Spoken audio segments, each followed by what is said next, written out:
I'm Harmony Pierce, and I'm 17. At our family's big harvest party out in Sonoma's wine country, the one that's supposed to feel warm and close, my parents made it clear right in front of everyone that I was the one choice they wish they could take back. The vineyard was lit up with string lights, people laughing over glasses of new wine and bowls of fresh grapes. I stood off to the side, plate in hand, when my mother looked around the group and said with this tight smile, "If it wasn't for Harmony, Patrick and I would have had a completely different life by now."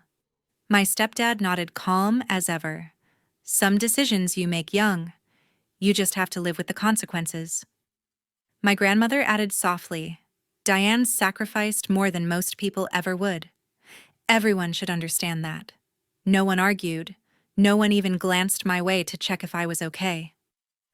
The conversation drifted right back to the wine like nothing had happened. I kept my expression blank, something I'd gotten good at over the years, set my plate down, grabbed my keys, and walked out. Nobody called after me. Nobody asked where I was going. That night, driving alone on those dark, rainy vineyard roads, something was about to happen that would change everything.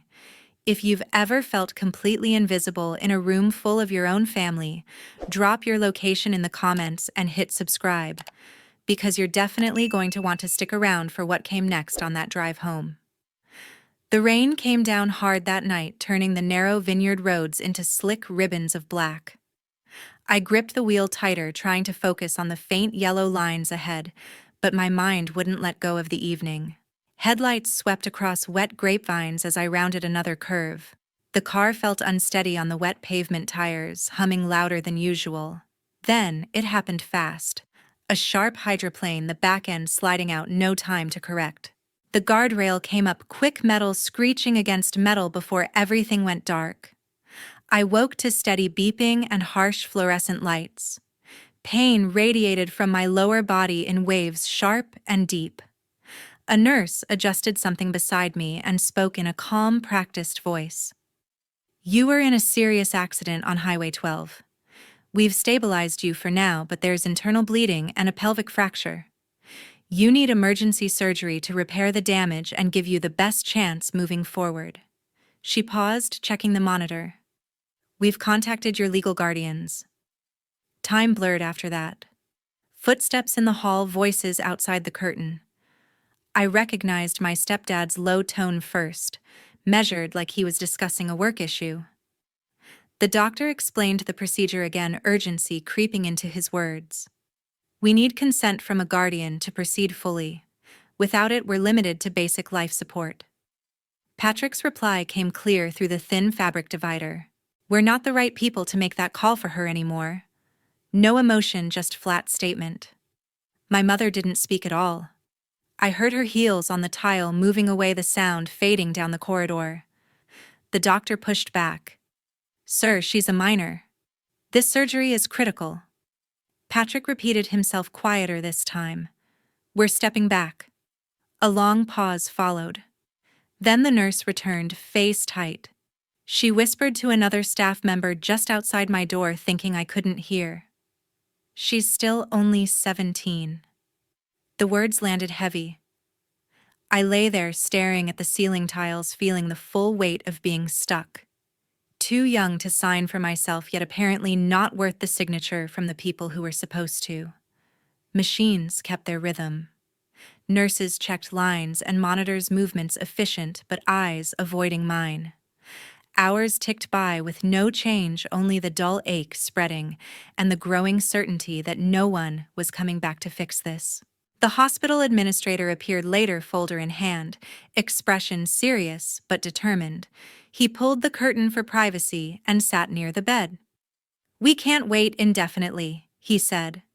"State protocol for minors when guardians decline life-saving treatment allows us to locate any other listed parent on record. We're pulling your original birth certificate now to explore emergency options." He didn't promise anything, just stated the process. Still, it was the first time anyone in that building had sounded like they were fighting for me instead of against time. The pain meds dulled the edges, but not the cold knot inside. I closed my eyes, listening to rain against the window, wondering what name might show up on paper that no one had ever mentioned out loud. A few hours later that night, the hospital administrator returned with a different energy. He closed the curtain fully and spoke lower than before. "We located another name on your original birth certificate. A father, Yusuf Ali. We reached him in San Francisco. He's driving here now and has already agreed over the phone to authorize any treatment needed. Yusuf Ali." The name meant nothing to me. My mother had never said it, not once. Whenever the topic came up when I was little, she brushed it off with, "He wasn't around," or "It doesn't matter." I had learned early to drop it. The waiting stretched. Pain flared with every small shift, monitors marking time in steady beats. Nurses came and went, adjusting drips, checking numbers, their faces professional but strained. Footsteps approached fast around 3 in the morning, then stopped outside my door. I heard muffled voices, the administrator explaining something, a deeper voice asking quick questions. A long pause followed, like the person needed a moment to breathe. The door opened slowly. A man stepped in, coat spotted with rain, hair slightly messed from the drive. Mid-30s, tired eyes, carrying a small backpack, like he had grabbed whatever was closest before leaving home. He stood at the foot of the bed for several seconds, staring before finding his voice. "Harmony," he said, shaky. "I'm Yusuf." I managed a nod. Words felt too heavy. He moved closer, careful, and sat in the chair the nurses usually used. "I didn't know you existed until the hospital called tonight. Your mother never told me she was pregnant.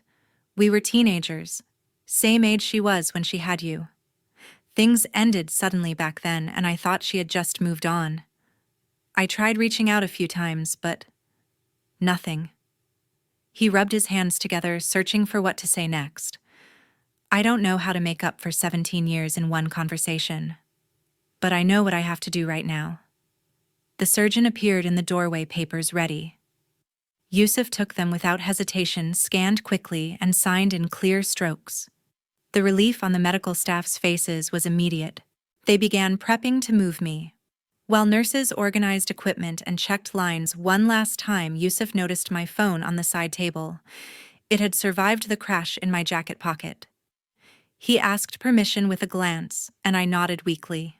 He unlocked it carefully. The code was my old soccer jersey number, something I'd never changed.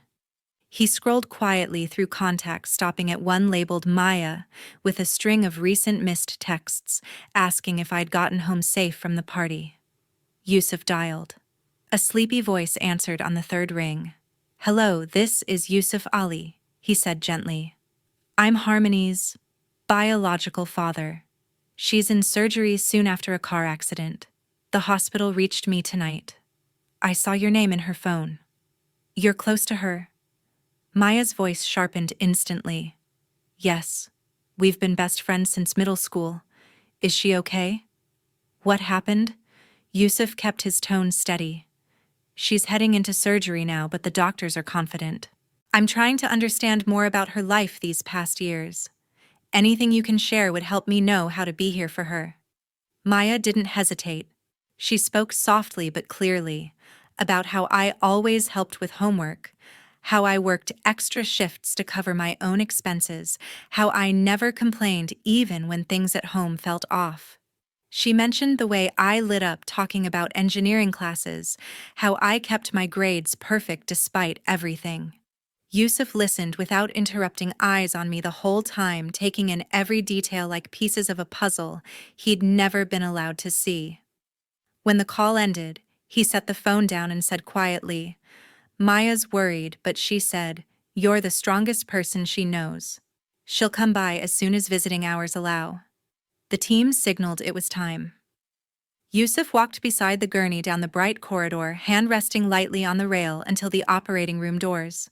He squeezed once. "I'll be right here when you wake up." It wasn't dramatic. Just a man who had learned he had a daughter hours earlier, already choosing to stay. As the anesthesia took hold, the last clear thought was simple: for the first time, someone was learning about my life because they actually wanted to. A few days after surgery, the pain had eased enough for me to stay awake longer. Yusuf arrived each morning with small things: a charger, a book he thought I might like, updates from the doctors in plain language.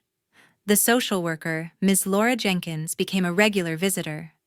She sat by the bed and explained the temporary guardianship order quietly. The documented refusal of treatment qualified as medical neglect, giving Yusuf immediate authority while the situation was assessed. I was absorbing that when raised voices carried from the hallway one afternoon. Diane, Patrick, and Shirley walked in together. Diane's expression was tight. Patrick looked impatient. Shirley held her handbag like a shield. They asked to speak with the administrator and Ms. Jenkins privately. Yusuf glanced at me, then stepped out to join them. The door stayed ajar, letting most words drift in. Patrick started, tone measured. "We've raised her for years. One bad decision doesn't wipe that out." Diane said nothing, eyes on the floor. Shirley added her part. "No family is perfect. We have problems like anyone, but dragging this through the legal system is excessive." Yusuf responded evenly. "It stops being a private problem when a child's health is at risk and the guardians choose to walk away. The refusal wasn't a bad decision. It was a clear one," Patrick countered. "We believed it was better to remove ourselves from the equation," Ms. Jenkins interjected calmly. "California law doesn't allow guardians to remove themselves from life-saving decisions for minors. We've reviewed the records. Harmony has never been on the family health plan, while her half-siblings have full coverage since birth." The room went quiet. I had always paid for doctor visits myself with part-time job money or gone without. Jed and Bliss never had to worry about it. Shirley tried again. "She's had a home-closed school. That's more than some get." Yusuf kept his voice steady. "Basic shelter isn't the standard. Excluding one child from medical benefits available to the others isn't accidental." Diane finally spoke, barely audible. "We managed the best we could for everyone," the social worker replied. "Managing for everyone doesn't mean selecting which child gets essential care. This triggers a full investigation into housing, finances, and overall welfare." Patrick's response was short. "Then investigate." The group broke up. Yusuf came back in, closed the door softly, and sat down. He looked tired but resolute. "They're pushing to regain control," he said. "But the evidence is straightforward. I'm not backing down." Ms. Jenkins returned soon after with paperwork. She outlined the process: interviews, document requests, possible home evaluation. The temporary order would hold throughout. I listened, feeling the ground shift again. Decisions about me had always happened without my input. Now facts were being examined, patterns questioned. Yusuf stayed until evening. As he stood to leave, he added, "This isn't only about what happened that night. It's about making sure the pattern stops." The door clicked shut. The room felt less temporary, more like a space where change was actually starting. Ms. Jenkins came back the following day to begin formal statements. The full case was now active, and the deeper review had begun. A few weeks after leaving the hospital, I stepped into Yusuf's house in San Francisco for the first time. It was a quiet, two-story place in the outer sunset, with fog rolling in most afternoons. He carried my bag up the stairs and opened a door to a room that was actually mine. Plain walls, a real bed desk by the window shelves waiting to be filled. No one had ever let me choose anything like that before. Yusuf just said, "Make it feel like home, however you want." The routine started simple. Mornings brought the smell of coffee from downstairs. Yusuf knocked before coming in, asking what I felt like eating instead of deciding. He set up a laptop for catching up on school and sat nearby if I got stuck on an assignment, but never pushed. Evenings were easy, ordering in or cooking something basic together. He asked what music I wanted, on what shows looked interesting, like my opinion carried weight. I began opening up bit by bit. First about safe things, teachers I liked, projects I was good at. Then pieces of the harder stuff. How I'd always covered my own school supplies, how family photos usually left me out. Yusuf listened without interrupting or offering quick fixes. He nodded, asked small questions, let pauses sit if that's what I needed. But doubt lingered in quiet moments. Lying awake in a room that was truly mine, I'd wonder if this could last. If I failed a quiz or left a dish in the sink, would the effort stop being worth it? Would the distance I'd known for years creep back, and Yusuf seemed to notice without me saying it outright?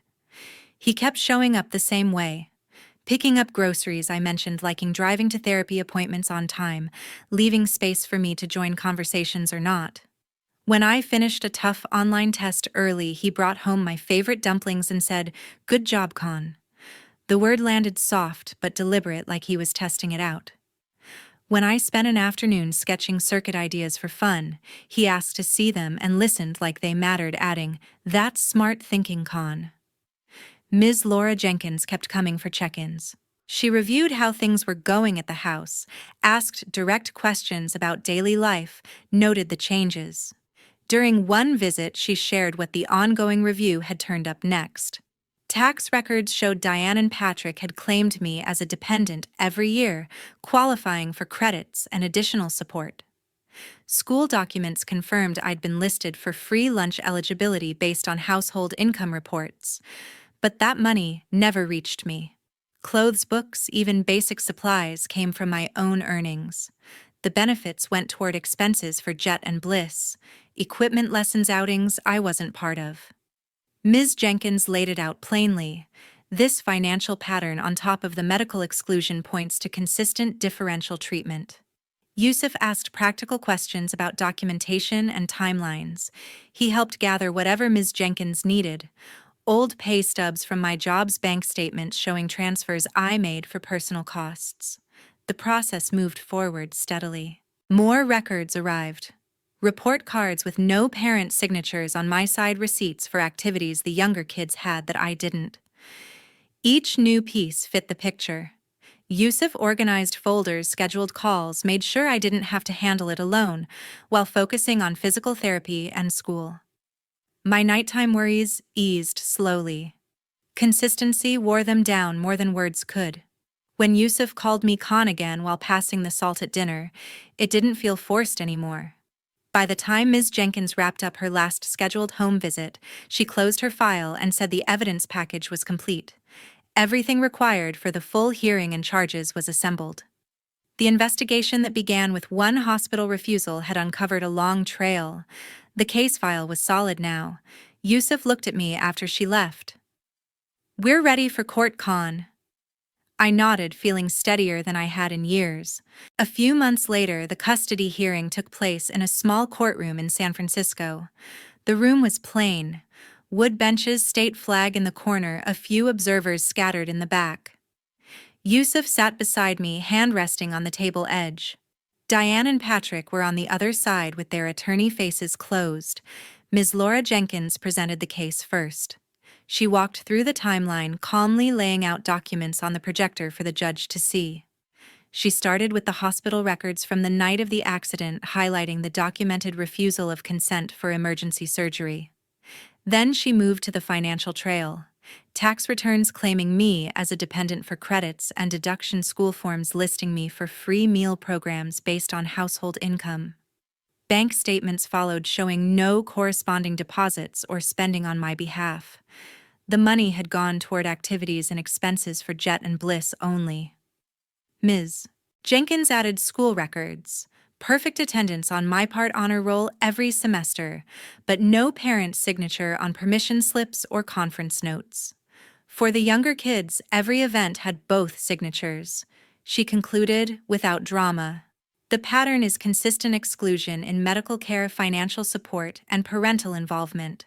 This meets the criteria for neglect and fraudulent use of benefits. Diane and Patrick's attorney spoke next. He argued stress and poor judgment in a crisis, asked for reunification with counseling. Then their turn came to respond personally. Patrick spoke first, voice steady. "We made mistakes. We're willing to do what the court requires to keep the family together." Diane added little, just nodded agreement. The judge asked if they contested the evidence. Their attorney conferred briefly, then announced they would voluntarily relinquish parental rights to avoid further proceedings. It wasn't remorse, it was strategy. Relinquishing meant no contested battle, lower chance of jail time on the criminal side. The judge looked at me directly. Harmony, do you wish to speak? I stood heart steady for once. I just want to start over in a place where I feel safe. The judge nodded, turned to Yusuf. Mr. Ali, your background check and home study are clear. You've shown consistent involvement since learning of your daughter.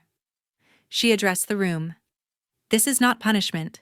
It's the protection this child needs and deserves. The gavel came down. Full legal guardianship transferred to Yusuf immediately. Parental rights of Diane and Patrick terminated permanently. On the criminal charges, the judge noted the district attorney would proceed separately for medical neglect and fraud. Possible outcomes included probation, restitution, fines. We left the courtroom into bright afternoon light. Yusuf put an arm lightly around my shoulders as we walked to the car. It's official now, Khan, he said. I nodded, feeling the weight lift in a way I hadn't expected. No more temporary. No more waiting for the next review. Diane and Patrick walked the other way without looking back. Shirley wasn't there at all. The drive home was quiet city traffic moving around us. Yusuf didn't fill the silence with big words. He just drove one hand on the wheel, the other resting where I could see it. When we pulled into the driveway, he turned off the engine and looked over. Home, he said simply. I got out feeling the word settle differently than it ever had before. The case wasn't over. Criminal proceedings would take time. But the part that mattered most for me was done.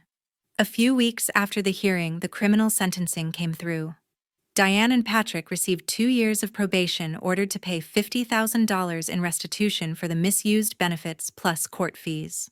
The judge also issued a permanent no-contact order specifically for me. No calls, messages, or third-party contact of any kind. They accepted the terms without appeal. It kept jail time off the table. News spread quietly through the extended family. Shirley stopped reaching out altogether. Aunts and cousins who'd attended gatherings over the years went silent on social media and group chats. The embarrassment was too much. Easier to fade away than explain. I didn't chase any of it. The distance felt like closure I hadn't known I needed. My body healed fully in those weeks. Physical therapy ended scars, faded to thin lines. Strength returned without the constant ache. Schoolwork picked up where it left off. Online classes turned into in-person ones. Grades climbed back to where they belonged. Yusuf supported without crowding. He drove to campus visits when I started looking at colleges, asked about deadlines, celebrated acceptances with quiet dinners. When I brought home an A on a tough exam, he just smiled and said, "Knew you had it, Khan." Trust grew in small layers. I stopped waiting for the shift, the moment when the effort might stop feeling worth it. It never came. One evening, an old family photo popped up on my phone from a backed-up album, a holiday shot with Jet and Bliss grinning in front me off to the side. I stared at it longer than I meant to. The younger kids hadn't done anything wrong. They were just raised in the same house with different rules. Part of me wondered if a message might reach them someday, something simple to let them know I was okay. But I deleted the idea before typing it. Reaching out now would open doors I wasn't ready to walk through. It would pull me back into explanations and defenses I no longer owed. Self-protection wasn't punishment. It was the boundary I finally got to set. I closed the photo and put the phone down. The real pain I realized over quiet coffee one morning hadn't come from loud arguments or direct cruelty. It came from the everyday indifference, the way no one noticed when I paid for my own things, attended events alone, or handled problems without backup. The silence around my existence had hurt more than any words. Yusuf came into the kitchen, poured a cup, and sat across from me. Thinking heavy thoughts, Khan, I shrugged. Just figuring out what hurt the most back then? He nodded, letting me talk, or not. I chose to. It was the quiet part. The way no one seemed to care if I was there or not. He set his mug down. That's changed now. It had. The house wasn't loud with forced affection, just steady presence. Questions about my day space when I needed it, plans that included me without debate. Probation updates arrived by mail sometimes, compliance checks, payment schedules. I filed them without reading closely. They belonged to a life that wasn't mine anymore. Shirley's occasional relative sent a generic holiday card once addressed only to Yusuf. No mention of me. I tossed it in recycling without comment. Jet and Bliss would grow up hearing whatever version Diane and Patrick told. That was their story to carry, not mine to correct. My story moved forward in practical ways. Scholarship applications, finished college choices, narrowed small trips planned with Yusuf to see campuses. The indifference that once defined my place in one family had been replaced by attention in another. Not perfect, not dramatic, just reliable. Looking back, the deepest wound wasn't the refusal in the hospital or the financial games. It was the long stretch of being unseen. Recognizing that didn't make me bitter anymore. It made me grateful for the contrast. Yusuf called from the living room one evening. "Ready for dinner, Con?" "Yeah," I answered, closing my laptop. "Coming." The word felt ordinary, in the best way. 1 year later, I turned 18 on a quiet Saturday in September. Yusuf and I spent the afternoon putting together a new bookshelf for my room. Nothing fancy, just a flat pack from the store instructions spread on the floor between us. He handed me screws while I lined up panels, joking about my engineering skills being tested on cheap particle board. We laughed when a piece went on backward and had to redo it. The room smelled like fresh wood and coffee from the mugs we'd brought up. When it was done, the shelf stood sturdy against the wall. I loaded it with textbooks, a few novels, and the framed campus photo from my top-choice school. On the desk sat the acceptance letters, 3 engineering programs, all with full scholarships covering tuition and living costs. Yusuf stepped back to admire the setup. "Looks good, Con. Ready for whatever comes next." I nodded, running a hand along the smooth edge. The past year had passed in steady steps. Classes finished strong, applications sent, decisions waited for. No drama, just forward motion. Looking around the room that was truly mine, I thought about how far the path had twisted. The accident on that rainy vineyard road could have ended everything. Instead, it broke open a life I'd been trapped in without realizing how tight the walls were. I no longer carried anger toward Diane, Patrick, or Shirley. The probation fines and legal distance were facts on paper, not burdens I needed to hold. Their choices were theirs. Mine were here now. Jet and Bliss crossed my mind sometimes.